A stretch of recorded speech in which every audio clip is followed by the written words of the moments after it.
فجعل افئدۃ من الناس تهوی الیہ، لوگوں کے دلوں کو اللہ رب العالمین اس کا مشتاق بنا دے، لوگوں کے دلوں کو ایسا کر دے کہ اس کی طرف کھینچے ہوئے چلے آئیں۔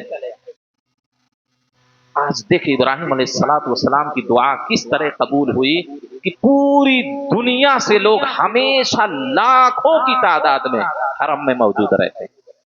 یہ ابراہیم علیہ السلام کی دعا ہے جو قبول ہوئی ہے۔ کہا اللہ لوگوں کے دلوں کو ایسا بنا دے کہ اس کی طرف کھینچتے ہوئے چلے آئیں، شوق میں، جذبے میں اس کی طرف، حرم کی طرف کھینچتے ہوئے چلے آئیں۔ کئی کئی لاکھ بیک وقت لوگ وہاں رہتے ہیں۔ کیسا شوق ہے، لوگوں کے دلوں کو کیا تسلی ملتی ہے، صرف دیکھ کر تسلی ملتی ہے۔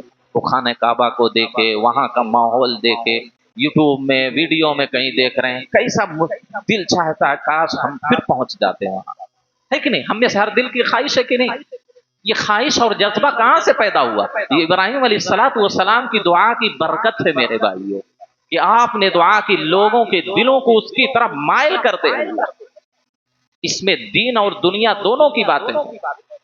ایک تو یہ کہ حج و عمرہ کرنے کے لیے، عبادت کرنے کے لیے اللہ لوگوں کے دلوں کو خانہ کعبہ کی طرف مائل کر دے، اور اس ناحیے سے بھی کہ لوگ تجارت کے ناحیے سے بھی وہاں پوری دنیا سے لوگ جاتے ہیں۔ اسی وجہ سے آگے جو دعا کی ابراہیم علیہ السلام نے، اب یہاں دین کو پہلے کر دیا، اس کے بعد دنیا کو لایا۔ وَارْزُقْهُم مِّنَ الثَّمَرَاتِ، اللہ ان کو پھلوں کا رزق دے، پھلوں کا رزق دے۔ دیکھیے جہاں نہ پانی ہے، نہ پیڑ پودے ہیں، نہ اور کچھ ہے، لیکن ابراہیم علیہ السلام کی دعا کی برکت ہے کہ دنیا کے ہر میوے جات، ہر طرح کے پھل فروٹ، ہر طرح کی نعمتیں حرم میں موجود ہوتی ہیں، جو سعودیہ میں ہوتا بھی نہیں، جو پھل فروٹ، جو میوے جات، وہ بھی دنیا کے کونے کونے سے وہاں پہنچتے ہیں۔ پہنچتے ہیں کہ نہیں پہنچتے؟ ہمیشہ نعمتوں کی فراوانی وہاں۔ رمضان میں افطار میں دیکھ لیے، حج کے ایام میں دیکھیے، فری بھی مل رہے ہیں، فری والے فری میں بھی کھا سکتے ہیں، خرید کے بھی کھا سکتے ہیں۔ پوری دنیا سے ہر طرح کی نعمتیں کیا ہے، حرم میں، مکہ مدینہ میں پہنچائی جاتی ہیں۔ پوری دنیا سے ایک سے ایک طرح کے پھل فروٹ جو آپ اپنے ملک میں، آپ کے ملک میں ہوتا ہے، آپ نہیں دیکھے ہوں گے، لیکن وہاں پہنچ کر دیکھ لیں گے آپ۔ وَارْزُقْهُم مِّنَ الثَّمَرَاتِ، دعا قبول ہوئی ابراہیم علیہ السلام، ان کو پھلوں کا رزق دے اللہ، ہر طرح کے پھل فروٹ وہاں پہنچ رہے ہیں۔ تو ابراہیم علیہ السلام نے دین کو ہر جگہ مقدم کیا، بعد میں دنیا کو لایا، کیونکہ اصل دین ہے، دنیا تو اس کا سبب ہے بنانے کا۔ تو وَارْزُقْهُم مِّنَ الثَّمَرَاتِ لَعَلَّهُمْ يَشْكُرُونَ، اے اللہ ان کو پھلوں کا رزق عطا فرما تاکہ وہ تیرا شکر ادا کریں، کھائیں پیئیں، عبادت کریں اور تیرا شکر ادا کریں۔ امام مجاہد کہتے ہیں کہ ابراہیم علیہ السلام کی دعا جو ہے، فَجْعَلْ أَفْئِدَةً مِّنَ النَّاسِ، من الناس کہا کہ بعض لوگوں کے دلوں کو مائل کر دے۔ اگر آپ کہہ دے کہ فَجْعَلْ أَفْئِدَةَ النَّاسِ، سارے لوگوں کے دلوں کو اللہ تو اس کی طرف مائل کر دے، تو کہتے ہیں کہ لَحَجَّتِ الْيَهُودُ لَازْدَحَمَتْ عَلَيْهِ فَارِسُ وَالرُّومُ وَالتُّرْكُ وَالْهِنْدُ، تو پوری دنیا کے انسان وہاں پہنچ جاتے بیک وقت۔ سعید بن جبیر کہتے ہیں اگر کہتے کہ سارے لوگوں کے دلوں کو اللہ اس کی طرف مائل کر دے، لحجت الیہود والنصارى والمجوس، تو یہود و نصارہ، مجوسی، مشرکین، کافرین سب لوگ جاتے حج کرنے، عمرہ کرنے، لیکن کہا کہ بعض لوگوں کے، من الناس، لوگوں میں سے بعض کے دلوں کو۔ یہ حکمت ہے میرے بھائیوں، بڑی حکمت ہے دعا میں۔ دیکھیے من، عربی اتنی بلیغ زبان ہے، اتنی فصیح زبان ہے کہ صرف من کی وجہ سے کتنا معنی بدل گیا کہ بعض لوگوں کے دلوں کو مائل کر دو۔ اگر کہہ دے من نہ لگاتے تو کہا کہ یہود و نصارہ، مجوسی، مشرکین، کافرین سب حج کے لیے دوڑ پڑتے، کیونکہ ابراہیم علیہ السلام نے دعا کی اور وہ دعا قبول ہو۔ تو یہاں تک یہ تین دعائیں ابراہیم علیہ السلام نے کی، بقیہ انشاءاللہ باتیں آپ کے وہ سے گزار کل کے درس میں کی جائے گی۔ اللہ سے دعا ہے اللہ ہم سب کو نبی صلی اللہ علیہ وسلم کی سنت کی اہمیت کو جانتے ہوئے، اس کی قدر کرتے ہوئے اس کی اتباع کرنے کی توفیق عطا فرمائے۔ اللہ ہم کو توحید پر قائم و دائم رکھے، ہر طرح کے شرک و کفر سے ہماری حفاظت فرمائے۔ اللہ مرتے دم کلمہ نصیب فرمائے۔ اللہ ہم تمام لوگوں کی جملہ عبادتوں کو، قیام کو، سیام کو اور ساری عبادتوں کو اللہ شرف قبولیت سے نواز۔ آمین۔ وآخر دعوانا الحمد للہ رب العالمین۔